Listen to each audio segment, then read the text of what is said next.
നമസ്കാരം. ഇന്റർവ്യൂ റൂമിൽ എന്നോടൊപ്പം ഇന്ന് JS അഖിൽ KPCC മെമ്പറാണ് നമ്മോടൊപ്പം ചേരുന്നു. സ്വാഗതം.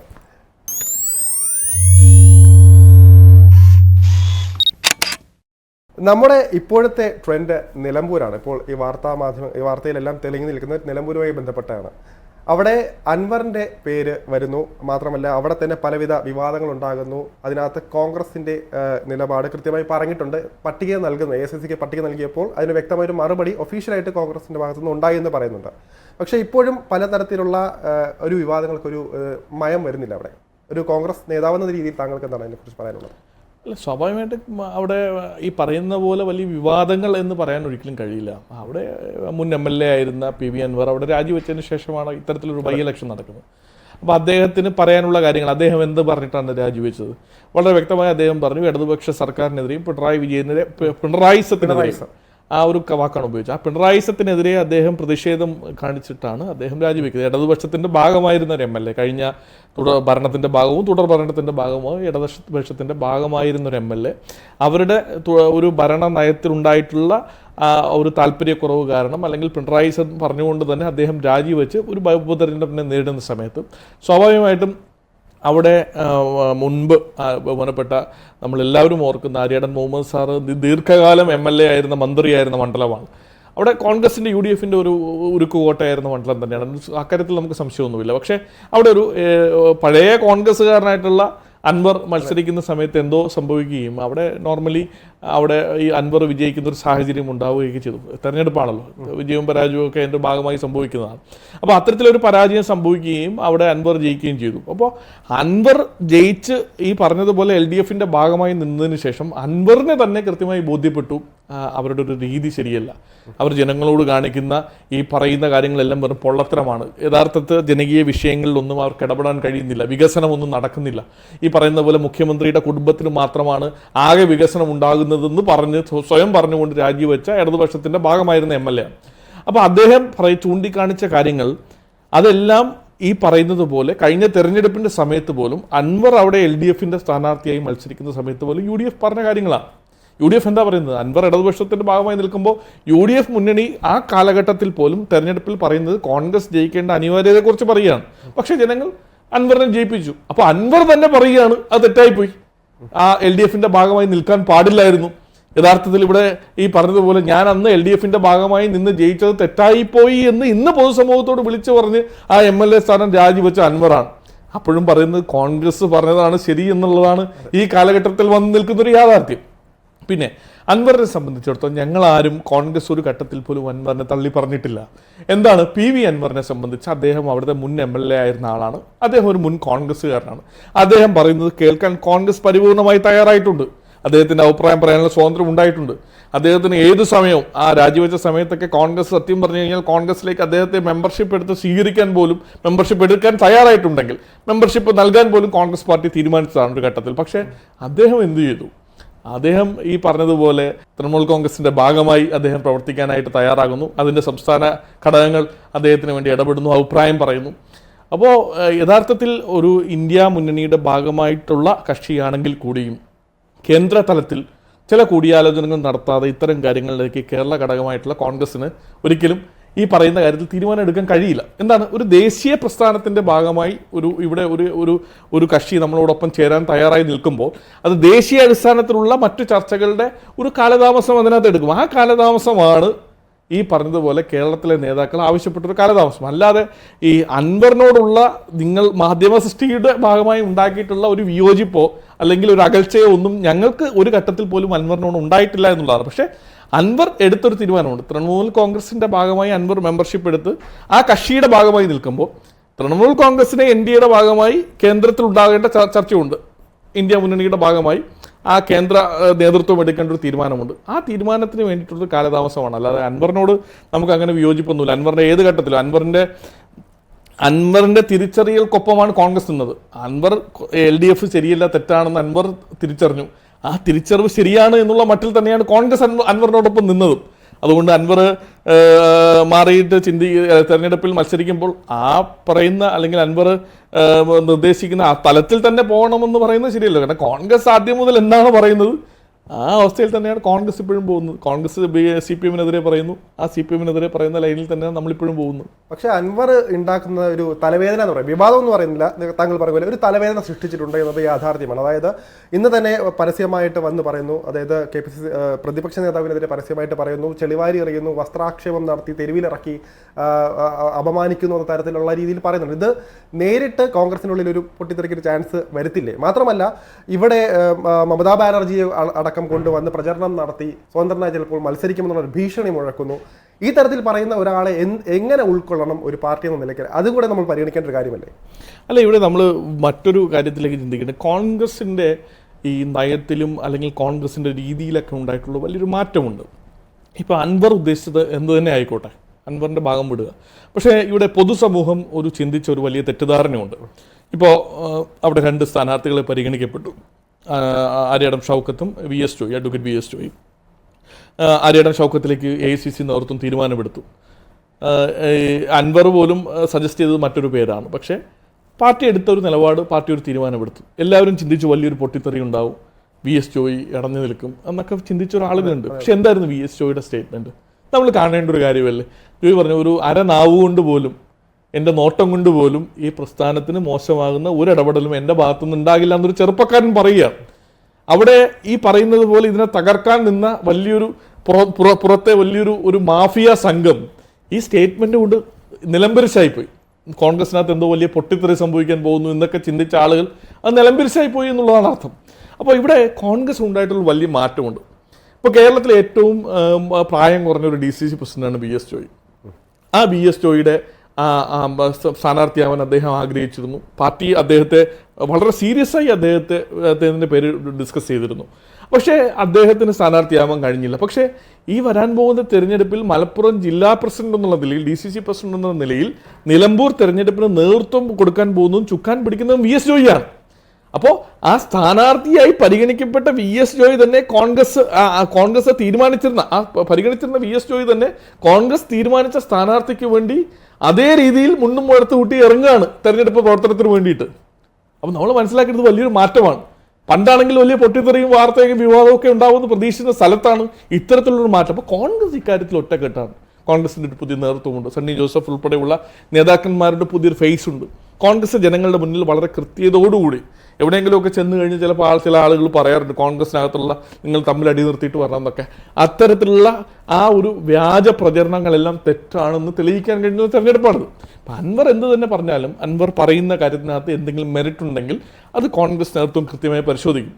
ഈ പറയുന്നത് പോലെ ഒരു സ്ഥായിയായ ഒരു സ്റ്റേറ്റ്മെൻറ്റ് അദ്ദേഹം പറയട്ടെ, അദ്ദേഹം സ്ഥിരതയുള്ളൊരു സ്റ്റേറ്റ്മെൻറ്റ് പറയട്ടെ, എന്താണ് അദ്ദേഹത്തിൻ്റെ പ്രശ്നം എന്ന് പറയട്ടെ. കോൺഗ്രസ് നേതൃത്വം കേൾക്കാൻ തയ്യാറാണ്. അയാൾ ഈ പറയുന്ന പോലെ കോൺഗ്രസിൽ ഒരു അംഗത്വം എടുത്ത് കോൺഗ്രസിൻ്റെ ഭാഗമായി പ്രവർത്തിക്കാൻ തയ്യാറായി വരട്ടെ. കോൺഗ്രസ് അതിനെപ്പറ്റി ആലോചിക്കും. നേതൃത്വം, നമുക്കൊരു ശക്തമായ നേതൃത്വമുണ്ട്. പ്രതിപക്ഷ നേതാവ് അദ്ദേഹം കഴിഞ്ഞ 3 ഉപതെരഞ്ഞെടുപ്പിലും വളരെ കൃത്യമായ നേതൃത്വം കൊടുത്ത ഒരാളാണ്. ഇപ്പോഴും ഈ തെരഞ്ഞെടുപ്പിൻ്റെ അവിടെ ചുക്കാൻ പിടിക്കാൻ പ്രതിപക്ഷ നേതാവും KPCC പ്രസിഡന്റും വർക്കിംഗ് പ്രസിഡന്റുമാരും എല്ലാവരും ഈ തെരഞ്ഞെടുപ്പുമായി ബന്ധപ്പെട്ട് നിലമ്പൂരിൽ എത്തിക്കഴിഞ്ഞു.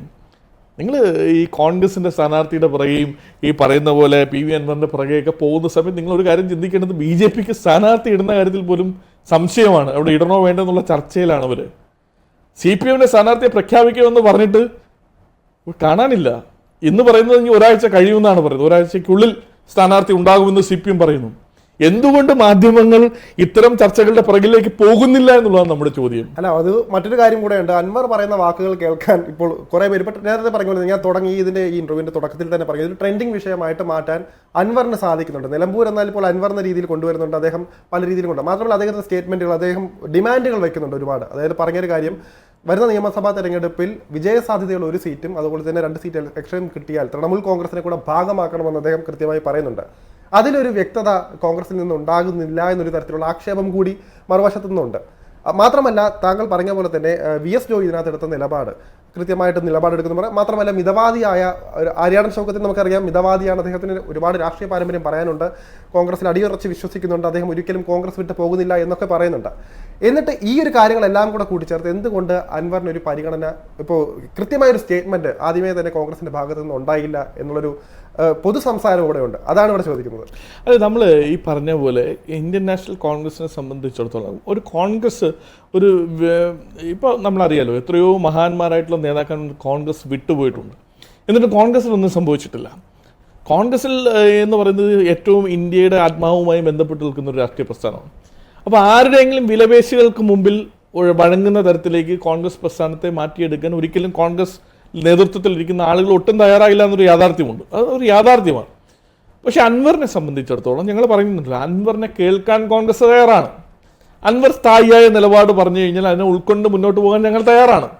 അൻവർ ഈ പറയുന്നത് പോലെ അൻവറിൻ്റെ വേർഷൻ, അൻവർ എന്ത് പറഞ്ഞിട്ടാണോ രാജിവെച്ചത്, അൻവർ ഉയർത്തിപ്പിടിച്ച നിലപാടുണ്ടല്ലോ. എന്താ നിലപാട്? പിണറായിസത്തിനെതിരെ, CPM-നെതിരെ അൻവർ ഉയർത്തിപ്പിടിച്ച നിലപാട്, അത് കോൺഗ്രസിനോടൊപ്പം ചേർന്ന് നിന്നാൽ മാത്രമേ അൻവറിന് അതിലൊരു വിജയം കാണാൻ കഴിയുള്ളൂ. അൻവർ ഇനി ഒറ്റയ്ക്ക് മത്സരിച്ച് കഴിഞ്ഞാൽ ജയിക്കുമെന്ന് എൻ്റെ മുന്നിലിരിക്കുന്ന എന്നെ ഇൻ്റർവ്യൂ ചെയ്യുന്നത് താങ്കൾക്കും തോന്നുന്നുണ്ടോ? അൻവർ ഇനി ഒറ്റയ്ക്ക് അവിടെ മത്സരിച്ച് കഴിഞ്ഞ് ജയിക്കും. അപ്പോൾ സ്വാഭാവികമായിട്ടും അൻവർ ഉയർത്തിപ്പിടിച്ച നിലപാടിനെതിരെ പൊരുതണമെങ്കിൽ ആരാണ് കമ്മ്യൂണിസ്റ്റ് മാർക്സിസ്റ്റ് പാർട്ടിക്കെതിരെ കേരളത്തിൽ ശക്തിയുക്തമായ പ്രവർത്തനം കാഴ്ചവെക്കുന്നത്? അത് കോൺഗ്രസ് തന്നെയാണ്. ഇവിടെ BJP സ്ഥാനാർത്ഥി ഇടുന്ന കാര്യത്തിൽ ആശങ്കയിലാണ്. എന്തുകൊണ്ട് ആശങ്ക? ഇപ്പോൾ രാജീവ് ചന്ദ്രശേഖരൻ വന്നതിന് ശേഷമാണ് അത്തരത്തിലൊരു ആശങ്ക. നമ്മൾ അവിടെ ഒരു വലിയൊരു അപകടം മനസ്സിലാക്കേണ്ടത്, ഇപ്പോൾ നമ്മൾ പലപ്പോഴും പലരും മാധ്യമങ്ങളിലൂടെ കളിയാക്കിയിരുന്ന സുരേന്ദ്രനാണെങ്കിൽ പോലും, BJP-യുടെ സംസ്ഥാന അധ്യക്ഷനായ സുരേന്ദ്രൻ പോലും, ഇനി വേണമെങ്കിൽ സുരേന്ദ്രൻ നിലമ്പൂർ മത്സരിച്ചിട്ട് പറയും ഞങ്ങൾ ഏറ്റവും വലിയ വിജയം ഇവിടെ ഞങ്ങൾ നേടിയെടുക്കുമെന്ന് അദ്ദേഹം പറഞ്ഞേനെ, സ്വന്തമായി പറഞ്ഞേനെ. ഏറ്റവും വലിയ വിജയമായിരിക്കും നിലമ്പൂരിൽ BJP കാഴ്ചവെക്കാൻ പോകുന്നതെന്ന് അദ്ദേഹം പറഞ്ഞത്. അത് യാഥാർത്ഥ്യമല്ല, നടക്കുന്ന കാര്യമല്ല എന്ന് പൊതുസമൂഹത്തിന് മുഴുവൻ അറിയാമെങ്കിലും അദ്ദേഹം അവിടെ BJP-ക്ക് ഒരു സ്ഥാനാർത്ഥി ഇടാൻ മുൻകൈ എടുത്തേനെ. പക്ഷേ ഇന്ന് രാജീവ് ചന്ദ്രശേഖരൻ വരുന്ന സമയത്ത് എന്തുകൊണ്ട് സംഭവിക്കുന്നില്ല എന്നുള്ളത് നമ്മൾ മനസ്സിലാക്കണം. അവിടെയാണ് ഞങ്ങൾ കുറേ കാലങ്ങളായി പറയുന്ന BJP-യും CPM-ഉം തമ്മിലുള്ള ഒരു അന്തർധാരാ നാടകത്തെപ്പറ്റി ഞങ്ങൾ പറയുന്നത്. കഴിഞ്ഞ തെരഞ്ഞെടുപ്പിലോ സംഭവിച്ചു. വളരെ കൃത്യമായി നിങ്ങൾ ഉൾപ്പെടെയുള്ള മുഴുവൻ നിങ്ങളെക്കാൾ വളരെ ശക്തിയുക്തമായി സത്യസന്ധമായ വാർത്തകളിൽ ഇടപെടുന്ന ആളുകളാണ്. നിങ്ങൾ കൃത്യമായി മനസ്സിലാക്കണം, കഴിഞ്ഞ നിയമസഭാ തെരഞ്ഞെടുപ്പിൽ പോലും BJP RSS വോട്ടുകൾ വളരെ കൃത്യമായി CPM-ന്റെ പാനലിൽ കിട്ടിയിട്ടുണ്ട്.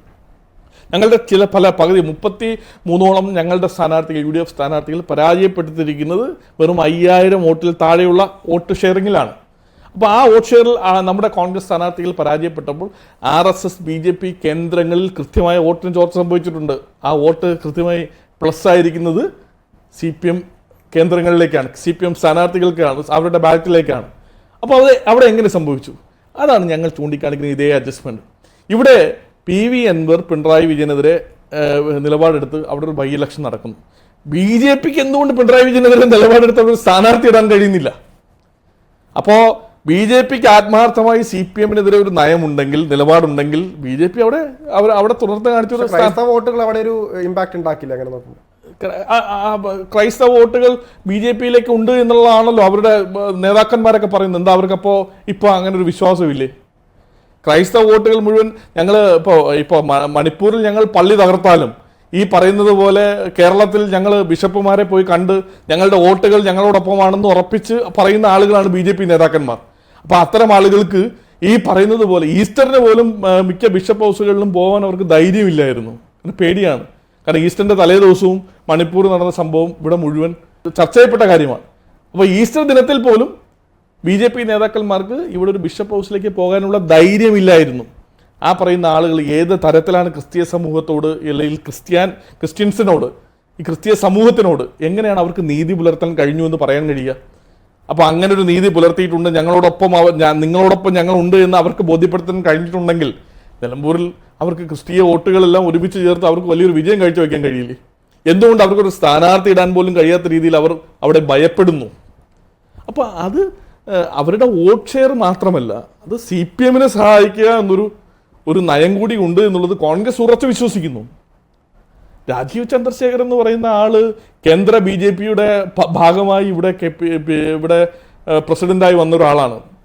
നിങ്ങളൊരു കാര്യം മനസ്സിലാക്കേണ്ടത്, ഇവിടെയുള്ള പാവങ്ങളായിട്ടുള്ള BJP-ക്കാർ, CPM-നെതിരെയൊക്കെ പ്രവർത്തകർ, അവർ CPM-നെതിരെ ഫൈറ്റ് നടത്തുന്നു, കോൺഗ്രസിനെതിരെ ഫൈറ്റ് നടത്തുന്നു, നാട്ടിൽ BJP-യെ വളർത്താൻ ശ്രമിക്കുന്നു. പക്ഷേ ഇവിടെ മുകൾ തട്ടിലുള്ള അഡ്ജസ്റ്റ്മെൻ്റൊക്കെ നമ്മൾ എത്രയോ കാലമായി കണ്ടതാണ്. മുഖ്യമന്ത്രിയുടെ മകളുമായി ബന്ധപ്പെട്ട തന്നെ ആരോപണങ്ങൾ കേന്ദ്ര ഏജൻസികൾ അന്വേഷിച്ചിട്ട് എവിടെ എത്തി നിൽക്കുന്നു? ഇവിടെ കർണാടകയിൽ കോൺഗ്രസ് നേതാവ് DK ശിവകുമാർ ഉൾപ്പെടെ, ഇവിടെ തമിഴ്നാട്ടിൽ കോൺഗ്രസ് നേതാക്കൾക്കെതിരെ കാർത്തിക് ചിദംബരത്തിനെതിരെ ഉൾപ്പെടെ എത്രയോ സംസ്ഥാനങ്ങളിൽ കോൺഗ്രസ് നേതാക്കന്മാർക്കെതിരെ ED കേസെടുക്കുന്നു, അറസ്റ്റ് ചെയ്യുന്നു, അവരെ ജയിലിലേക്ക് അയക്കുന്നു. കേരളത്തിലെ മുഖ്യമന്ത്രിക്കെതിരെ എന്തുകൊണ്ട് ഇത്തരത്തിൽ ആരോപണങ്ങൾ എല്ലാം പറഞ്ഞിട്ടും ഒന്ന് അറസ്റ്റ് വരിക്കാൻ പോലും തയ്യാറാകാത്ത ഒരു സാഹചര്യം, അല്ലെങ്കിൽ ഒരു അറസ്റ്റ് രേഖപ്പെടുത്തണമെന്നില്ല, എൻക്വയറി പോലും നേരെ ചൊവ്വേ നടത്താൻ പറ്റാത്ത സാഹചര്യത്തിൽ ബി ജെ പിക്ക് കഴിയുന്നില്ല എന്നുണ്ടെങ്കിൽ അത് ഇവിടെയുള്ള ബി ജെ പിക്കാരൊന്നും അല്ല തീരുമാനിക്കുന്നത്. അതൊക്കെ തീരുമാനിക്കുന്ന കേന്ദ്ര ബി ജെ പി നേതാക്കന്മാരാണ്. അവരുടെ കണ്ണിൽ ഒരു തവണ കൂടി പിണറായി 2.0 കഴിഞ്ഞിട്ട് 3.0 പിണറായി വിജയൻ വന്നു കഴിഞ്ഞാൽ കോൺഗ്രസിനെ പരിപൂർണമായി ഇല്ലാതാക്കാം, ആ സ്പേസിലേക്ക് ഈ പറയുന്ന പോലെ ബി ജെ പിക്ക് പ്രതിപക്ഷത്തേക്ക് വരാമെന്നുള്ള ചിന്താഗതി ചിന്തിക്കുന്നത് കേന്ദ്ര ബി ജെ പി നേതാക്കന്മാരാണ്. അതിന് വേണ്ടിയിട്ട് ഒരു ടൂളായിട്ട് മാത്രമാണ് രാജീവ് ചന്ദ്രശേഖരനെ പ്രസിഡന്റായി ഇവിടെ അവരോധിച്ചിരിക്കുന്നത്. അത് ഇവിടെ ബി ജെ പിക്ക് നല്ല ഇല്ലാഞ്ഞിട്ടാണോ? ഇപ്പോൾ എം ടി രമേശ് എത്രയോ കാലമായി ബി ജെ പിയുടെ സംസ്ഥാന പ്രസിഡന്റ് ആവാൻ നടക്കുന്ന ഒരാളാണ്. അദ്ദേഹം മാന്യമായി രാഷ്ട്രീയ പ്രവർത്തനം നടത്തുന്ന ആളാണെന്ന് വിശ്വസിക്കുകയാണ്. അപ്പോൾ ശോഭാ സുരേന്ദ്രൻ സ്ത്രീ ശബ്ദമാണ്, പെൺപുലിയാണെന്ന് ബി ജെ പി RSS തന്നെ കേരളത്തിൽ പാട്ടുപാടി നടക്കുന്ന ആളാണ്. എന്തുകൊണ്ട് ശോഭാ സുരേന്ദ്രനെ ആക്കാൻ അവർക്ക് കഴിഞ്ഞിട്ടില്ല? അപ്പോൾ അതെല്ലാം തീരുമാനിക്കുന്ന ഇവിടെയല്ല, യഥാർത്ഥത്തിൽ പിണറായി വിജയനുമായിട്ടുള്ള ധാരണ കേന്ദ്ര ബി ജെ പി നേതാക്കന്മാരുമായിട്ടാണ്. ഇപ്പോൾ കഴിഞ്ഞ ഏറ്റവും ഒടുവിൽ പ്രധാനമന്ത്രി ഇവിടെ വരുന്ന സമയത്ത് പ്രധാനമന്ത്രിക്കെതിരെ അല്ലെങ്കിൽ ബി ജെ പിക്കെതിരെ ശക്തിയുക്തമായി പൊരുതുന്ന പിണറായി വിജയൻ അദ്ദേഹത്തെ റിസീവ് ചെയ്യാനും തിരിച്ച് ഓഫ് ചെയ്യാനും അദ്ദേഹം പോയി നിന്നു എന്നുള്ളതാണ് നമ്മൾ മനസ്സിലാക്കേണ്ടത്. കമ്മ്യൂണിസ്റ്റ് മുഖ്യമന്ത്രിയുടെ ഒരു ഗതികേടാണ്. തൻ്റെ മകളുടെ കാര്യത്തിൽ ഒരു സേഫ്റ്റിക്ക് വേണ്ടി, മകൾ ഒന്ന് ജയിലിലേക്ക് പോകാതിരിക്കാൻ വേണ്ടിയിട്ട് അദ്ദേഹം എടുത്തൊരു നിലപാടിൻ്റെ ഭാഗമാണ്. ആ ഒരു അഡ്ജസ്റ്റ്മെൻ്റ് ആണ്. അതുകൊണ്ടൊന്നും കോൺഗ്രസിനെ തകർക്കാൻ കഴിയില്ല. ഞങ്ങളെ സംബന്ധിച്ചിടത്തോളം ഞങ്ങൾ ഉയർത്തിപ്പിടിച്ച നിലപാടുകളെല്ലാം ശരിയാണെന്ന് ബോധ്യപ്പെടുത്തുന്ന രീതിയിലുള്ള പ്രവർത്തനം വളരെ കൃത്യമായി ഞങ്ങളുടെ ഭാഗത്തു നിന്നുണ്ടാവും. ഈ തെരഞ്ഞെടുപ്പ് ഈ തെരഞ്ഞെടുപ്പിലേക്ക് ഒരു തീരുമാനം വന്നു. ഈ നമ്മുടെ ഗവൺമെൻറ്റിൻ്റെ 4ാം വാർഷികം കേരളത്തിൽ നടക്കുക, വലിയ രീതിയിലുള്ള പരിപാടികൾ നടക്കുന്നുണ്ട്, വലിയ രീതിയിലുള്ള വികസന രേഖ പ്രസിദ്ധീകരിക്കുന്നു, സംസ്ഥാനത്തൊട്ടുക്കെ എല്ലാ ജില്ലകളിലും പരിപാടികളൊക്കെ നടക്കുകയാണ്. കേരളത്തിലെ മുഖ്യമന്ത്രിയോ കേരളത്തിലെ ഏതെങ്കിലും ഒരു CPM നേതാവിനോ പറയാൻ ധൈര്യമുണ്ടോ എന്നുള്ള ചോദ്യമാണ് എൻ്റെ മുന്നിലുള്ളത്. ഈ പറയുന്ന നിലമ്പൂർ ഉപതെരഞ്ഞെടുപ്പ് ഞങ്ങളുടെ സംസ്ഥാന സർക്കാരിൻ്റെ ഇത്രയും കാലത്തെ പ്രവർത്തനത്തിൻ്റെ വിലയിരുത്തലാണ് എന്ന് പറയാനൊരു ധൈര്യം ഏതെങ്കിലും കമ്മ്യൂണിസ്റ്റ് മാർക്സിസ്റ്റ് പാർട്ടിയുടെ നേതാവിനോ ഈ കേരളത്തിൻ്റെ മുഖ്യമന്ത്രിക്കോ പാർട്ടിയുടെ സെക്രട്ടറിക്കോ തുറന്ന് പറയാനുള്ള ധൈര്യമുണ്ടോ എന്നൊരു ചോദ്യം ഞാൻ ഈ ഇൻ്റർവ്യൂവിൽ ചോദിക്കുകയാണ്. മറ്റൊരു കാര്യം കൂടെ ചോദിക്കും. താങ്കൾ പറഞ്ഞു BJP ചിത്രത്തിലേ ഇല്ല എന്ന് പറയുന്നുണ്ട്. നമ്മൾ ഓരോ തെരഞ്ഞെടുപ്പ് വരുമ്പോഴും അതിനകത്ത് വ്യക്തമായി മാധ്യമപ്രവർത്തകർക്ക് പറയാൻ പറ്റുമെന്ന് തോന്നുന്നുണ്ട് പറയാം, അവിടെ മതവും ഇതും എല്ലാം അതിനകത്ത് നിർണായക റോള് കളിക്കുന്നുണ്ട്. നിലമ്പൂരെ സംബന്ധിച്ചിടത്തോളം 70% എൻ്റെ മുസ്ലിം ജനസംഖ്യ വരുന്നുണ്ട് അവിടെ. അതുകൊണ്ട് തന്നെ നമുക്ക് അതിനകത്ത് BJPയുടെ ചിത്രം എത്രത്തോളം അതിനകത്ത് ഒരു ഇമ്പാക്ട് ഉണ്ടാക്കാൻ കഴിയുമെന്ന് നമ്മളവിടെ മറ്റൊരു വശമാണ്. അപ്പോൾ BJPക്ക് അതിനകത്തൊരു കോംപ്രമൈസ് എന്ന രീതിയിൽ അവരിറങ്ങിക്കഴിഞ്ഞാലും അതിനകത്തൊരു ചിത്രത്തിൽ എത്തില്ല എന്നുള്ളൊരു രീതിയിൽ അവർക്ക് വേറൊരു കാര്യം ചെയ്യാൻ പറ്റുന്നത് അവർക്ക് അതിനകത്തൊരു ഇമ്പാക്ട് സൃഷ്ടിക്കാൻ കഴിയും, വോട്ടുകൾ മാറ്റാൻ പറ്റും, ഗ്രാഫ് ഉയർത്താൻ കഴിയും, അവർക്ക് കണക്കുകൾ വെച്ച് പോരാടാമെന്നുള്ള രീതിയിൽ കൂടെ വരുന്നുണ്ട്. അപ്പോൾ നമ്മൾ പറയുന്നൊരു കാര്യം അവിടെയും നമ്മൾ ഇത്തരത്തിലുള്ള കാര്യങ്ങൾ കൂടി പരിഗണിക്കേണ്ടതില്ലേ? അപ്പം അതുകൊണ്ടായിരിക്കില്ലേ BJP ഒരു പിന്നോക്കം നിൽക്കുന്ന ഇത് നേരിട്ടൊരു യുദ്ധത്തിലേക്ക് ഇറങ്ങുന്നില്ല എന്ന സാഹചര്യത്തിലേക്ക് എത്തിയത്? ഞാൻ ചോദിക്കട്ടെ, ആ നിയോജക മണ്ഡലത്തിൽ BJPക്ക് ഒരു 5000 വോട്ട് ഉണ്ടാവും എന്ന് കൂട്ടിക്കോളൂ. ഒരു 5000 വോട്ടുകൾ കഴിഞ്ഞ പ്രാവശ്യം നേടിയെന്ന് പറഞ്ഞു. എത്ര? 8000 നമുക്കൊരു 5000 കൂട്ടാം. 5000 വോട്ട് BJP ആ കോൺസ്റ്റിറ്റ്യുവൻസിയിൽ BJPക്ക് ഉണ്ടാവുമെന്ന് കൂട്ടിക്കോളൂ. ആ BJP സ്ഥാനാർത്ഥി മത്സരിച്ചില്ല എന്നുണ്ടെങ്കിൽ, അങ്ങ് ഒരു BJP കാരനാണെങ്കിൽ അങ്ങ് എവിടെ വോട്ട് ചെയ്യും? ഈ 5000 വോട്ടുകൾ എങ്ങോട്ട് പോകും? ഞാൻ ചോദിച്ച ചോദ്യത്തിന് മറുപടി പറയാൻ കഴിയുന്നുണ്ടോ? അപ്പോൾ രാഷ്ട്രീയമായി BJPക്കാർക്ക് RSSകാർക്ക് വോട്ട് കുത്താൻ ഒരു ചിഹ്നം അവിടെ വേണ്ടേ? അത് ചിഹ്നം പ്രൊവൈഡ് ചെയ്യാൻ BJPയുടെ സംസ്ഥാന നേതൃത്വം തയ്യാറായില്ല. അവിടെ സ്ഥാനാർത്ഥി ഇല്ല എന്നുണ്ടെങ്കിൽ ഈ 5000 വോട്ട് എങ്ങോട്ടാണ് പോകുന്നത്? ഞാൻ കൃത്യമായി പറയാൻ ആഗ്രഹിക്കുന്നു, ഈ 5000 വോട്ടും കമ്മ്യൂണിസ്റ്റ് മാർക്സിസ്റ്റ് പാർട്ടിയിലേക്ക് എത്തിക്കുക എന്നുള്ളതാണ് അവർ സ്ഥാനാർത്ഥി ഇടാതെ CPMന് വേണ്ടി നടത്തുന്ന പണിയാണ് എന്നുള്ളത് തുറന്നു പറയാൻ ആഗ്രഹിക്കുക. ഇതൊരു അഡ്ജസ്റ്റ്മെൻ്റാണ്. ഇവിടെ 3.0 എന്ന് പറയുമ്പോൾ അതിനെ എതിർത്ത് ശബ്ദിക്കാൻ BJPയുടെ സംസ്ഥാന നേതാക്കന്മാരോ കേന്ദ്ര നേതാക്കന്മാരോ ഒരു ഘട്ടത്തിൽ പോലും കേരളത്തിൽ വന്നിട്ടില്ല, ഇല്ലേ? ഇപ്പം പിണറായി വിജയൻ്റെ സംസ്ഥാനത്തൊട്ടൊക്കെ നടക്കുന്ന വികസന പ്രവർത്തനങ്ങളുടെ ഈ പറയുന്ന പോലെ പ്രവർത്തനത്തിൻ്റെ ഭാഗമായിട്ട് 4ാം വാർഷികാഘോഷം നടക്കുകയാണ്. കോൺഗ്രസിനെതിരെ സംസാരിക്കുന്നുണ്ട് കേരളത്തിൻ്റെ പ്രതിപക്ഷ നേതാവ്. എത്രയോ കാര്യങ്ങൾ അഴിമതിയിൽ കുളിച്ചു നിൽക്കുന്ന സർക്കാരിനെതിരെ എത്രയോ കാര്യങ്ങൾ പൊതുസമൂഹത്തിന് മുന്നിൽ കൊണ്ടുവന്നിട്ടുണ്ട്. കേരളത്തിൻ്റെ മുൻ KPC പ്രസിഡന്റ്, ഇപ്പോഴത്തെ KPC പ്രസിഡന്റും അത്തരം കാര്യങ്ങൾ നിയമസഭയിലും അകത്തും പുറത്തും പറഞ്ഞിട്ടുണ്ട്. കേരളത്തിൻ്റെ പ്രതിപക്ഷ MLAമാർ മാത്യു കുഴൽനാടൻ ഉൾപ്പെടെയുള്ള ആളുകൾ, വിഷ്ണുനാഥനെ പോലെയുള്ള ആളുകൾ എത്രയോ കാര്യങ്ങൾ പുറത്തും അകത്തുമായിട്ട് എത്രയോ കാര്യങ്ങൾ പറഞ്ഞിട്ടുണ്ട്, മാധ്യമങ്ങളുടെ മുന്നിൽ പറഞ്ഞിട്ടുണ്ട്. കേരളത്തിൻ്റെ മുൻ പ്രതിപക്ഷ നേതാവ് രമേശ് ചെന്നിത്തല, അദ്ദേഹം എത്രയോ കാര്യങ്ങൾ മാധ്യമങ്ങൾക്ക് മുന്നിൽ കൊണ്ടുവന്നിട്ടുണ്ട്. പക്ഷേ ഇതേപോലെ ഏതെങ്കിലും ഒരു ഇഷ്യൂ ബേസ്ഡ് ആയിട്ട് സംസാരിക്കാൻ, ഈ പറയുന്നത് പോലെ ഈ 4ാം വാർഷികം എന്ന് പറയുന്നത് പൊള്ളയാണെന്ന് പറയാൻ, ഇത്തരത്തിൽ കേരളത്തിൽ ഇത് വേണ്ട രീതിയിലുള്ള വികസനങ്ങൾ നടന്നിട്ടില്ല എന്ന് പറയാൻ, പിണറായി വിജയൻ ബിഗ് സീറോ ആണെന്ന് പറയാൻ ധൈര്യമുള്ള ഒരു BJP നേതാവിനെ നിങ്ങൾ കാണിച്ച, ഇപ്പൊ അവർക്ക് എന്തുകൊണ്ട് അത് പറയാൻ കഴിയുന്നില്ല എന്നുള്ളത് നമ്മൾ ചർച്ച ചെയ്യണം. അപ്പൊ അവര് ഇവിടെ ആർക്കെതിരെ ഫൈറ്റ് ചെയ്യുന്നു? അവിടെ കേന്ദ്രത്തിൽ BJPയുടെ മുഖ്യ ശത്രു കോൺഗ്രസ് ആണ്, പക്ഷെ കേരളത്തിൽ അവരുടെ മുഖ്യ ശത്രു ആരാണ് എന്നുള്ള കാര്യം നിങ്ങൾ പരിശോധിക്കണം. കേരളത്തിലും അവരുടെ മുഖ്യ ശത്രു കോൺഗ്രസ് തന്നെയാണ്. പ്രധാന പ്രതിപക്ഷം എന്ന രീതിയിൽ ഒരു ആക്ഷേപമുണ്ട്. ഇപ്പോൾ പിണറായിയുടെ ജനവിരുദ്ധ നയങ്ങൾക്കെതിരെ ഇപ്പോൾ കോൺഗ്രസിന് ചോദ്യം ചെയ്യാൻ പറ്റുന്നില്ല, പൊതുവെയുള്ള ഒരു അഭിപ്രായമുണ്ട്. അതുകൂടി താങ്കൾ കേട്ടിട്ടില്ലേ? ഉറപ്പായിട്ടും അത്തരം അഭിപ്രായം പറയുന്ന ആളുകൾ ആരാന്നുള്ളത് നമുക്ക് ബോധ്യമുണ്ട്. അത് ഒരു വലിയ കടുത്ത കോൺഗ്രസ് വിരോധിക്ക് പറയാൻ കഴിയൂ. കാരണം ആരാണ് പിന്നെ അല്ലാതെ പിണറായി വിജയനെതിരെ ശബ്ദമുയർത്തുന്ന വലിയ വിഷയം ഉണ്ടായിട്ടും എന്തുകൊണ്ട് പിണറായി ആ ഒരു സിംഹാസനത്തിൽ നിന്ന് ഇറക്കാൻ നിങ്ങൾക്ക് കഴിയുന്നില്ല? അത് സ്വാഭാവികമായിട്ട് അദ്ദേഹത്തിന് ഇത്ര MLA-മാരുടെ ഭൂരിപക്ഷത്തിൽ അധികാരത്തിലിരിക്കുമ്പോൾ അദ്ദേഹത്തിന് ഇറക്കണമെങ്കിൽ ഒരു പൊതു തെരഞ്ഞെടുപ്പിലേക്ക് പോയാലേ നടക്കത്തുള്ളൂ. അപ്പോൾ നമുക്ക് പ്രക്ഷോഭം ഉണ്ടാക്കാം, സമരം നടത്താം. ഇപ്പോൾ കേരളത്തിലെ നിങ്ങൾ കണ്ടു, നിങ്ങളെപ്പോലെയുള്ള ചെറുപ്പക്കാർ എത്രയോ ആളുകൾ, നമ്മുടെയൊക്കെ സുഹൃത്തുക്കൾ തന്നെ CPO റാങ്ക് ലിസ്റ്റുമായി ബന്ധപ്പെട്ട സെക്രട്ടറിയുടെ നടയിൽ നടന്നു. നമുക്ക് നെഞ്ചി കൈവച്ച് പറയാൻ കഴിയുമോ ആ സമരം ജെനുവിനല്ല എന്ന്? ആശാ വർക്കർമാരുടെ സമരം, ഈ കോവിഡ് വന്ന സമയത്ത് എത്രയോ ആളുകൾ നമ്മുടെ വീടുകളിൽ സുഖമില്ലാത്ത രോഗികളെ അവരെയൊക്കെ ഈ വന്ന് അവിടെ പരിചരിച്ച് അവരുടെയൊക്കെ അസുഖം നോക്കി അവരെയൊക്കെ സംരക്ഷിച്ച ആ ജീവനക്കാരിന്ന് സെക്രട്ടറിയുടെ നടയിൽ 100 ദിവസം കഴിഞ്ഞിരിക്കുകയാണ്. അവരെയൊക്കെ ഒന്ന് കേൾക്കാൻ ഇന്ന് കേരളത്തിലെ മുഖ്യമന്ത്രിയുടെ അടുത്ത് ഏത് സാധാരണക്കാരനൊന്ന് പോയി കൃത്യമായി അവൻ്റെ ഒരു ആവലാതി പറയാൻ കഴിയുന്നുണ്ട്? നമ്മൾ അതിന് തൊട്ടു മുമ്പിരുന്ന ഉമ്മൻചാണ്ടിയെ മറന്നുപോകാൻ പാടില്ല. ജനസമ്പർക്ക പരിപാടി വെച്ചു, ഉമ്മൻചാണ്ടിയുടെ തോളിലേക്ക് കടന്നു കയറി. ഇപ്പം നിങ്ങൾ മാധ്യമ പ്രവർത്തകർക്ക് ഒന്ന് പിണറായി വിജയന്റെ മുന്നിലേക്ക് മൈക്കുമായിട്ടൊന്ന് ചെല്ലാൻ കഴിയുന്നുണ്ടോ? ഈ ഉമ്മൻചാണ്ടിയുടെ കഴുത്തിൽ കൂടെ മൈക്ക് ഇട്ട് ചോദിച്ച ആളുകളുണ്ട്. ആ ആളുകളൊക്കെ ഇന്നും ഇവിടെ മാധ്യമ പ്രവർത്തനം നടത്തുന്ന ആളുകളുണ്ട്. അവർക്ക് ഇന്ന് പിണറായി വിജയന്റെ അടുത്തേക്ക് ഒരു മൈക്കിന്റെ കോലുമായിട്ട് പോകാൻ കഴിയുന്നുണ്ടോ? അത് കഴിയുന്നില്ല. അപ്പോ അത്തരത്തിലൊരു സാധാരണക്കാരനെ എത്തി നിൽക്കാൻ പറ്റും. ഈ കമ്മ്യൂണിസ്റ്റ് മാർക്സിസ്റ്റ് പാർട്ടിയിലെ സാധാരണ സഹാക്കന്മാരുടെ അവസ്ഥ ആലോചിക്കുമ്പോൾ വലിയ സങ്കടമാണ്. നമ്മുടെയൊക്കെ നാട്ടിലുള്ള വലിയ സഹാക്കന്മാരുണ്ട്, ഈ ലോക്കൽ സെക്രട്ടറി, മറ്റേ ഏരിയ സെക്രട്ടറി എന്നൊക്കെ പറഞ്ഞിട്ട്. അവർക്ക് പോലും സ്വന്തം മുഖ്യമന്ത്രിയെ കണ്ട് ഒരു ആവലാതി പറയാൻ കഴിയുന്നില്ല.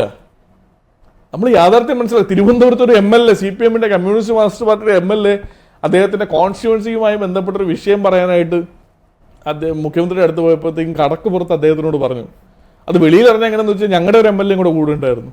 അദ്ദേഹം പറഞ്ഞിട്ടാണ് ഞങ്ങളൊക്കെ അറിഞ്ഞത്. അപ്പോൾ അവിടുന്ന് ആട്ടി ഓടിച്ച് കൂടിയാണ് കമ്മ്യൂണിസ്റ്റ് മാർക്സിസ്റ്റ് പാർട്ടിയുടെ MLA. ഇതാണ് അവസ്ഥ. അപ്പോൾ ഒരു സാധാരണക്കാരൻ്റെ ആവലാതി പറയാൻ കഴിയുന്നുണ്ടോ? അപ്പോൾ നമ്മൾ ഈ പറയുന്നത് പോലെ ഇവിടെ മുഖ്യ പ്രതിപക്ഷം എന്നുള്ള രീതിയിൽ കോൺഗ്രസ് ആക്ട് ചെയ്യുന്നില്ല എന്ന് പറയാൻ കഴിയുന്നത് കമ്മ്യൂണിസ്റ്റ് മാർക്സിസ്റ്റ് പാർട്ടിക്കാർക്കും BJP-ക്കാർക്കുമാണ്. കാരണം ഞങ്ങളല്ലാതെ വേറെ ആരും ഇവിടെ ആക്ട് ചെയ്യുന്നുണ്ട്? ആരാണ് പ്രതിപക്ഷം? ആരാണ് സമരം നടത്തുന്നത്? KSUവിൻ്റെ കുട്ടികൾ തെരുവിലില്ലേ വിദ്യാർത്ഥി വിഷയങ്ങളുമായി ബന്ധപ്പെട്ട്? യൂത്ത് കോൺഗ്രസ് ഈ പറയുന്ന പോലെ തെരുവിലില്ലേ? കോൺഗ്രസ് അല്ലേ തെരുവിലുള്ളത്? എവിടെയാണ് ഈ രാജീവ് ചന്ദ്രശേഖരൻ ഈ BJP-യുടെ സംസ്ഥാന പ്രസിഡന്റായി വന്നതിന് ശേഷം ഏത് സമരമാണ് നിങ്ങൾ കണ്ടത്? BJP-യുടെ സംസ്ഥാന കമ്മിറ്റിയുടെ ഒരു പരിപാടി പിണറായി വിജയനെതിരെ തിരുവനന്തപുരത്ത് എവിടെ നിങ്ങൾ കണ്ടു? ഇത് നമ്മൾ ചർച്ച ചെയ്യപ്പെടേണ്ട വിഷയമല്ലേ? പിന്നെ ആരാണ് പിണറായി വിജയനെതിരെ പറയുന്നില്ല എന്ന് പറയുന്നത്? കോൺഗ്രസ് മാത്രമേ പറയുന്നുള്ളൂ. കോൺഗ്രസ് മാത്രമാണ് ആത്മാർത്ഥമായി ഈ പറയുന്ന നിലപാടെടുത്ത് നിൽക്കുന്നുള്ളൂ. ഇതില്ല എന്ന് പറയാൻ കഴിയുന്നത് കമ്മ്യൂണിസ്റ്റുകാർക്കും BJP-ക്കാർക്കും മാത്രമാണ്. അവസാനമായിട്ട് ഒരു ചോദ്യത്തോട് നിർത്തുകയാണ്. അതായത് ഇപ്പോൾ ഒരു കോൺഗ്രസിനകത്തുള്ളിൽ, അതായത് അൻവർ വിഷയത്തിൽ, നിലമ്പൂരിലേക്ക് നമുക്ക് മടങ്ങി വരാം. ആ ഒരു വിഷയത്തിനകത്ത് ഇപ്പോൾ വ്യത്യസ്ത അഭിപ്രായങ്ങൾ കേൾക്കുന്നുണ്ട്. അതായത് KPCC അധ്യക്ഷൻ പറയുന്നത് കുറച്ചുകൂടെ മിതമായിട്ട് പറയുന്നുണ്ട്. അതിനകത്ത് തന്നെ പ്രതിപക്ഷ നേതാവ് അൻവറിനെതിരെ പറയാതെ പറയുന്നുണ്ട്, എതിർപ്പുണ്ട് എന്ന് പറയുന്നുണ്ട്. ഇപ്പോൾ മുൻ പ്രതിപക്ഷ നേതാവ് രമേശ് ചെന്നിത്തല പറയുന്നത് അൻവറിനെ കൂടി പരിഗണിക്കും, കേൾക്കും എന്നുള്ള രീതിയിൽ വരുന്നുണ്ട്. അങ്ങനെ ആകെ മൊത്തത്തിൽ അവസാനമായിട്ട് അൻവർ പ്രതീക്ഷിക്കുന്നത് KC വേണുഗോപാൽ തങ്ങൾക്ക് അനുകൂലമായിട്ട് പ്രതികരിക്കുമെന്ന രീതിയിൽ പറയുന്നത്. അങ്ങനെ മൊത്തത്തിലൊരു നമുക്കിതിനകത്തൊരു ഫൈനലായിട്ടൊരു വേർഡിക്റ്റ് എന്താണെന്ന് നമുക്ക് ഇതുവരെയും കാണാൻ കഴിയുന്നത്. അതുപോലെ തന്നെ ഈ സാധാരണ ജനങ്ങൾക്കിടയിൽ ഒരു ആശങ്ക പോലെയല്ലേ നിങ്ങളൊരു പലതരത്തിലുള്ള ഒരു പ്രതികരണത്തിലൂടെ ഉണ്ടാകുന്നത്? അല്ല, അത് കോൺഗ്രസിൻ്റെ വിശാലത എന്ന് ഞാൻ പറയത്തുള്ളൂ. അത് കാര്യം നിങ്ങൾ എനിക്കൊന്ന് കോൺഗ്രസിനെ പറ്റി കുറച്ചും കൂടെ റിസർച്ച് നടത്തുന്നത് നന്നായിരിക്കും. ഇപ്പോൾ കമ്മ്യൂണിസ്റ്റ് മാർക്സിസ്റ്റ് പാർട്ടിയിൽ ഒരു തീരുമാനം അറിയുമ്പോൾ നിങ്ങൾ മാധ്യമങ്ങൾ അവിടെ ചെല്ലുന്നു, ഈ അവരുടെ സെക്രട്ടേറിയറ്റ് നടക്കുന്നതിൻ്റെ പുറത്ത് നിൽക്കുന്നു, പ്രധാനപ്പെട്ട സംസ്ഥാന സെക്രട്ടറിയും മുഖ്യമന്ത്രിയും കയറിപ്പോയതിനു ശേഷം ഒരു തീരുമാനം ഇങ്ങനെ അച്ചടിച്ച് വരുന്നു, അല്ലെങ്കിൽ അവർ പ്രസ് നോട്ട് ആയിരുന്നു, ബ്രീഫിംഗ് ആയിരുന്നു. ഇതാണല്ലോ അവരുടെ തീരുമാനം. ഇപ്പോൾ കോൺഗ്രസിനെ സംബന്ധിച്ചിടത്തോളം അഭിപ്രായ സ്വാതന്ത്ര്യമുള്ള പാർട്ടിയാണ്. VD സതീശൻ ബഹുമാനപ്പെട്ട പ്രതിപക്ഷ നേതാവിന് അദ്ദേഹത്തിൻ്റെതായ അഭിപ്രായം പറയാനുള്ള സ്വാതന്ത്ര്യമുണ്ട്. KPC പ്രസിഡന്റ് ഒരു സൗമ്യനാണ്, അദ്ദേഹത്തിൻ്റെ രീതിയിൽ പറയും, അദ്ദേഹത്തിൻ്റെ രീതിയിൽ പറയാനുള്ള സ്വാതന്ത്ര്യമുണ്ട്. വർക്കിംഗ് പ്രസിഡന്റുമാർക്ക് അവരുടെ രീതിക്ക് പറയാം. UDF കൺവീനർ ഏറെ പ്രിയപ്പെട്ട അടൂർ പ്രകാശ് MPക്ക് അദ്ദേഹത്തിൻ്റെതായ രീതിക്ക് അഭിപ്രായം പറയാൻ കഴിയും. രമേശ് ചെന്നിത്തല മുൻ പ്രതിപക്ഷ നേതാവാണ്, അദ്ദേഹത്തിൻ്റെ രീതിക്കകത്ത് പറയാൻ കഴിയും. K മുരളീധരൻ അദ്ദേഹം മുൻ മന്ത്രിയാണ്, മുൻ KPC പ്രസിഡന്റാണ്, അദ്ദേഹത്തിൻ്റെ രീതിയിലേക്ക് അഭിപ്രായം പറയാൻ കഴിയും. എല്ലാ അഭിപ്രായവും കൂടെ സ്വരൂപിച്ച് അതിനകത്ത് ഒരു അഭിപ്രായ ഭിന്നതയില്ലാതെ ഒരു തീരുമാനത്തിലേക്ക് എത്തുക എന്നുള്ളതാണ് കോൺഗ്രസിൻ്റെ ഒരു നയം. പക്ഷേ കോൺഗ്രസിലെ യുവജന പ്രസ്ഥാനങ്ങൾ അടക്കം പറയും, നേരത്തെ പറയുന്നുണ്ടായിരുന്നു KPC അധ്യക്ഷനായിട്ട് ബന്ധപ്പെട്ട് തീരുമാനമെടുക്കാത്തതിൻ്റെ പേരിൽ വിയോജിപ്പ് അറിയിച്ചവരുന്നുണ്ട്. അപ്പോൾ അവരെ പോലുള്ള പ്രവർത്തകരെ സമരസപ്പെടുത്താൻ ഒരു കൃത്യമായൊരു നിലപാട് അറിയിക്കേണ്ടത് ഒരു അനിവാര്യതയില്ല. അല്ല, അവിടെ ഒരു കാര്യം എന്ന് പറഞ്ഞു കഴിഞ്ഞാൽ ഇപ്പോൾ യുവജന പ്രസ്ഥാനങ്ങൾ ആ കാര്യത്തിനകത്ത് അഭിപ്രായം പറയേണ്ട കാര്യം പോലും ഉണ്ടോ എന്ന് എനിക്ക് തോന്നുന്നില്ല. പക്ഷേ എങ്കിലും ഇവിടെ കോൺഗ്രസിനകത്ത് ഈ പറയുന്ന പോലെ ജനങ്ങളെ ആശങ്കപ്പെടുത്തുന്ന ഏതെങ്കിലും തരത്തിലുള്ള വിഷയങ്ങൾ, അത്തരം വിഷയങ്ങളുണ്ടെങ്കിൽ അതിനകത്ത് കുറച്ച് കോൺട്രവേഴ്സിയിലേക്ക് പോകാതിരിക്കുന്നതായിരിക്കും നല്ലതെന്നൊരു അഭിപ്രായമുണ്ട്. പക്ഷേ അത് ആരാണ് ഉണ്ടാക്കുന്നത്? ഇപ്പോൾ എല്ലാ പാർട്ടിയിലും ജനാധിപത്യ സ്വാതന്ത്ര്യമുണ്ട് എന്ന് പറയുന്നുണ്ടെങ്കിലും ആ യഥാർത്ഥ ജനാധിപത്യ സ്വാതന്ത്ര്യമുള്ളത് കോൺഗ്രസിനകത്താണ്. നമ്മളിപ്പോൾ മനസ്സിലാക്കേണ്ടത് എല്ലാ അഭിപ്രായം പറയാൻ കഴിയുന്നത് കോൺഗ്രസിനകത്തുള്ള നേതാക്കന്മാർക്കാണ്, കമ്മ്യൂണിസ്റ്റ് മാർക്സിസ്റ്റ് പാർട്ടിയുടെ നേതാക്കന്മാർക്ക്. ഇപ്പോൾ പിണറായി വിജയനെ പറ്റി നല്ലത് മാത്രം പറയുന്ന ആളുകളുടെ വാർത്ത മാത്രമേ പുറത്തു വരുന്നുള്ളൂ, ചീത്ത പറയുന്ന ആരുടെയെങ്കിലും പുറത്തു വരുന്നുണ്ടോ? അങ്ങനെ ഒരാൾ പറഞ്ഞാൽ അവൻ ആ പാർട്ടിയിൽ പിന്നെ നിലനിൽപ്പുണ്ടോ? ഇവിടെ നമ്മുടെ G. സുധാകരൻ്റെ അവസ്ഥ എന്താണ്? G. Sudhakaran communist Marxist party ഇപ്പോഴത്തെ മുഖ്യമന്ത്രിക്കെതിരെ എന്തെങ്കിലും ഒരു വാചകം പറഞ്ഞതിൻ്റെ പേരിൽ അദ്ദേഹം ഇപ്പോൾ നന്നായി അനുഭവിക്കുന്നുണ്ട്. പാർട്ടിയുടെ ഒരു പോസ്റ്റും ഇല്ല. അദ്ദേഹം ഈ പറയുന്ന അദ്ദേഹത്തിൻ്റെ വീട്ടിൽ റെയ്ഡ് വരെ വില്ലേജ് ഓഫീസിൻ്റെ ഭാഗത്തുനിന്ന് ED ഭാഗത്തുനിന്ന് റെയ്ഡ് വരെ നടക്കുന്ന ഒരു സാഹചര്യമുണ്ടായി. അപ്പോൾ ഏതെങ്കിലും തരത്തിൽ പിണറായി വിജയനെതിരെ പറയുന്ന ആളുകൾക്ക് കമ്മ്യൂണിസ്റ്റ് മാർക്സിസ്റ്റ് പാർട്ടിക്കകത്തൊന്നും നിലനിൽപ്പില്ല. ആ അവസ്ഥയിലേക്ക് ഏകാധിപത്യ സ്റ്റൈലിലേക്ക് കമ്മ്യൂണിസ്റ്റ് മാർക്സിസ്റ്റ് പാർട്ടി നിന്ന് മാറിയിരിക്കുകയാണ്. അപ്പോൾ ജനാധിപത്യ സ്വാതന്ത്ര്യമുള്ള പാർട്ടി കോൺഗ്രസ്സാണ്. കോൺഗ്രസിനകത്ത് അഭിപ്രായം പറയാൻ പറ്റും. അത് യൂത്ത് കോൺഗ്രസ് നേതാക്കന്മാർക്ക് പറയാം, KSU നേതാക്കന്മാർക്ക് പറയാം, മുൻ MLA മാർക്ക് പറയാം, മന്ത്രിമാർക്ക് പറയാം, മുൻ KPC പ്രസിഡന്റ് പറയാം, MP മാർക്ക് പറയാം, ആർക്ക് വേണോ അഭിപ്രായം പറയാം. അത് കോൺഗ്രസിൻ്റെ ഒരു നേച്ചർ അങ്ങനെയാണ്. കാരണം എല്ലാവരെയും കേട്ടുകൊണ്ട്, എല്ലാവരെയും ഉൾക്കൊണ്ടുകൊണ്ട്, അതിനകത്ത് എല്ലാവരുടെ അഭിപ്രായം കേട്ടുകൊണ്ട് ആ അഭിപ്രായത്തെ സ്വരൂപിച്ച് ഒരൊറ്റ അഭിപ്രായമായി മാറുക എന്നുള്ളതാണ് കോൺഗ്രസിൻ്റെ തീരുമാനം. ഇപ്പോൾ ഞാൻ പറഞ്ഞല്ലോ, പഴയതിൽ നിന്ന് വലിയൊരു മാറ്റം ഉണ്ടായില്ലേ? നിങ്ങൾ എന്നൊന്ന് പഴയകാല സ്ഥാനാർത്ഥി നിർണ്ണയവും അതിനകത്തുണ്ടാകുന്ന പൊട്ടിത്തെറികളും ഇവിടുന്ന് അപ്പുറത്ത് പോയി സ്ഥാനാർത്ഥിയായി മത്സരിക്കുന്ന ആളുകൾ പാലക്കാട് നമ്മൾ കണ്ടതല്ലേ? കോൺഗ്രസിൻ്റെ തലേ ദിവസം വരെ കോൺഗ്രസിൻ്റെ IT സെല്ലിൽ നിയന്ത്രിച്ചിരുന്ന സരിൻ അപ്പുറത്ത് സ്ഥാനാർത്ഥിയായില്ലേ? അപ്പോൾ അതേ സ്ട്രാറ്റജിക്ക് വേണ്ടി കാത്തിരുന്ന ആളുകളാണ് കമ്മ്യൂണിസ്റ്റ് മാർക്സിസ്റ്റ് പാർട്ടി. ഇവിടെയും പൊട്ടിത്തെറിക്കുമ്പോൾ അടുത്ത ആളിനെ കിട്ടും, അടുത്ത സ്ഥാനാർത്ഥിയാക്കാന്നൊക്കെ പറഞ്ഞ് തീർന്നില്ലേ? ഇനിയിപ്പോൾ ഒരാഴ്ചയ്ക്ക് ഒരു ദിവസം കൊണ്ട് സ്ഥാനാർത്ഥി വരുമെന്ന് പറഞ്ഞത് ഇന്ന് പറയുന്നു ഒരാഴ്ച കഴിയുമെന്ന് പറയുന്നത്. കാരണം കോൺഗ്രസിൽ നിന്ന് ആരെങ്കിലും കിട്ടിയിട്ട് സ്ഥാനാർത്ഥിയാക്കാന്ന് പറഞ്ഞാൽ അവിടെ ഇരിക്കുക, കിട്ടാൻ പോകുന്നില്ല. അതാണ് കോൺഗ്രസിനുണ്ടായ വലിയൊരു ചേഞ്ച്, വലിയൊരു മാറ്റം ഉണ്ടായിരിക്കുകയാണ്. അത് കാണാതെ പോകാൻ കഴിയില്ല. കോൺഗ്രസ് വലിയൊരു മാറ്റമുണ്ട്. കോൺഗ്രസ് ആണ് ജനങ്ങൾക്ക് പ്രതീക്ഷ കൽപ്പിച്ചത്. നമ്മൾ ഒരു നാട്ടും പ്രദേശത്ത് ഒരു കാര്യം ചോദിക്കാം. ഇപ്പോൾ എത്ര വലിയ കോൺഗ്രസ് നേതാവാണെങ്കിലും ഒരു സാധാരണക്കാരന് പോയി ആ നേതാവിൻ്റെ അടുത്ത് പോയി സംസാരിക്കാൻ ഏതെങ്കിലും ലോക്കൽ സെക്രട്ടറിയോ അല്ലെങ്കിൽ ഏരിയ സെക്രട്ടറിയോ കത്ത് പോലും വേണ്ടല്ലോ, ആരുടെയും ശുപാർശ വേണ്ട. ഇപ്പോൾ ഉമ്മൻചാണ്ടിയെ കണ്ട്, അല്ലെങ്കിൽ രമേശ് ചെന്നിത്തലയെ കണ്ട്, VD സതീശനെ കണ്ട്, ഈ പറയുന്ന പോലെ സണ്ണി ജോസഫിനെ കണ്ട് ഒരു കാര്യം പറയാൻ, ഞാനിങ്ങനെ ഇന്ന നാട്ടിലുള്ള ആളാണ്, അത് അവൻ ഇനിയിപ്പോൾ ഏത് പാർട്ടിക്കാരനാണെങ്കിലും ഒരു കോൺഗ്രസ് നേതാവിൻ്റെ അടുത്ത് വന്നിട്ട് അവൻ്റെ ശുപാർശ പറയാൻ, അല്ലെങ്കിൽ അവൻ്റെ ഒരു ബുദ്ധിമുട്ട് പറയാൻ, ദുഃഖം പറയാൻ, ദുരിതം പറയാൻ ഏതെങ്കിലും ഒരു കോൺഗ്രസിൻ്റെ താഴെത്തട്ടിലുള്ള ആരെങ്കിലും കത്ത് വേണോ? എപ്പോഴും സാധാരണക്കാരനുമായി ബന്ധമുള്ള, ഹൃദയബന്ധമുള്ള പാർട്ടി കോൺഗ്രസ് തന്നെയാണ്. അതിനകത്തൊന്നും സംശയം വേണ്ട നിങ്ങൾക്ക്. പക്ഷേ കമ്മ്യൂണിസ്റ്റ് പാർട്ടിയിൽ അങ്ങനെയല്ലല്ലോ. BJP-യിൽ അങ്ങനെയാണോ? BJP-യിലൊക്കെ ഹൈ റെക്കമെൻഡേഷൻ വേണ്ടേ? കമ്മ്യൂണിസ്റ്റ് പാർട്ടിയിൽ ലോക്കൽ സെക്രട്ടറിയുടെ, ഏരിയ സെക്രട്ടറിയുടെ, ബ്രാഞ്ച് സെക്രട്ടറിയുടെ കത്തില്ലാതെ മേൽഘടകത്തിലേക്ക് ഒരു ആവശ്യവുമായി ചെല്ലാൻ പറ്റും? ഒരു മന്ത്രിയെ കാണാൻ കഴിയുമോ? ആ ഒരു വ്യത്യാസം, ആ ഒരു വിശാലതയുണ്ട് കോൺഗ്രസ്സിന്. അതുകൊണ്ട് ആ വിശാലമായ അഭിപ്രായം പറയാനുള്ള സ്വാതന്ത്ര്യം കോൺഗ്രസിനകത്തുണ്ട്. അവർ അഭിപ്രായത്തിൻ്റെ ഭാഗമായിട്ടൊക്കെ പോകും. കോൺഗ്രസ് തിരിച്ചധികാരത്തിലേക്ക് വന്നത് കേരളത്തിലാണെങ്കിലും കേന്ദ്രത്തിലാണെങ്കിലും അധികാരത്തിലേക്ക് വന്നാൽ ജനങ്ങൾക്ക് വേണ്ടി നിൽക്കുന്ന ഒരു പാർട്ടി, അത് ഇന്ത്യൻ നാഷണൽ കോൺഗ്രസിന്. ആ ഹൃദയവികാരം ഈ പാർട്ടിക്കേ ഉള്ളൂ. കാരണം ആ ഒരു ഇന്ത്യ എന്ന് പറയുന്ന ഈ മഹാരാജ്യത്തിൻ്റെ ആ ഒരു രാജ്യത്തിൻ്റെ രൂപകൽപ്പന മുതൽ ഈ രാജ്യത്തിൻ്റെ ആത്മാവുമായി ബന്ധപ്പെട്ടിരിക്കുന്ന രാഷ്ട്രീയ പ്രസ്ഥാനം ഇന്ത്യൻ നാഷണൽ കോൺഗ്രസ് ആണ്. ജനങ്ങളുടെ വികാരം അറിയാൻ കഴിയുന്നത് ഇന്ത്യൻ നാഷണൽ കോൺഗ്രസ് എന്ന് പറയുന്ന ഈ പ്രസ്ഥാനത്തിന് തന്നെയാണ്. അതുകൊണ്ട് ഞങ്ങൾ ശക്തിയുക്തമായി തിരിച്ചു വരും. അത് ഞങ്ങൾ പറയേണ്ട കാര്യങ്ങൾ എല്ലാ കാലഘട്ടത്തിലും പറയും. ഞങ്ങളുടെ നേതാക്കന്മാരാണെങ്കിലും ഞങ്ങളുടെ പ്രവർത്തകരാണെങ്കിലും അവരുടെ അഭിപ്രായങ്ങൾ കേട്ട് തന്നെ നമ്മൾ മുന്നോട്ട് പോകുമ്പോൾ അതിനകത്തൊരു സംശയം വേണ്ട. വളരെ നന്ദി. Thank you.